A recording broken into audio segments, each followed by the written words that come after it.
శ్రీమాత్రే నమః. నవంబర్ 21 రోజున మనకి పోలిపాడ్యమి వచ్చింది. ఆ రోజు ఉదయం 4 నుంచి 6 గంటల లోపు అంటే బ్రహ్మముహూర్తంలో దీపాలు వదులుతుంటారు. నేను మార్నింగ్ 4:30కి లేసాను. ఫ్రెష్ అప్ అయి పూజ సామాగ్రి అంతా క్లీన్ చేసుకునే వరకు 5:30 అయింది. ఇక పూజ అయితే స్టార్ట్ చేసేసాను. ముందుగా మనం తులసి కోట దగ్గర పసుపుతో అలికి ఇలా అష్టదళ పద్మం ముగ్గు వేసుకోవాలి. నేనైతే ఇదే మొదటిసారి చేయడం. ముగ్గు అయితే వేసేసి ఇంట్లో దీపం అయితే పెట్టేసుకున్నాను.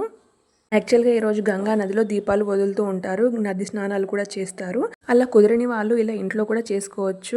బేషన్లో వాటర్ తీసుకొని దాన్ని గంగా నదిగా భావించి దానికి పసుపు కుంకుమ బొట్లు పెట్టుకొని కొంచెం కుంకుమ పసుపు అక్షింతలు పూలు వేసుకోవాలి.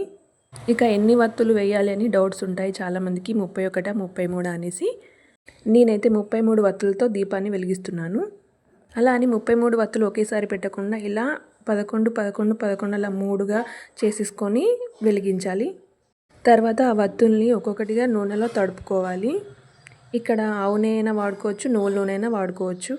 కార్తీక మాసంలో ప్రతిరోజు దీపాలు పెట్టలేని వాళ్ళు ఇలా ఈ పోలీస్ వర్గం రోజు దీపాలని వెలిగిస్తే కార్తీక మాసం మొత్తం పూజ చేసిన ఫలితం వస్తుంది.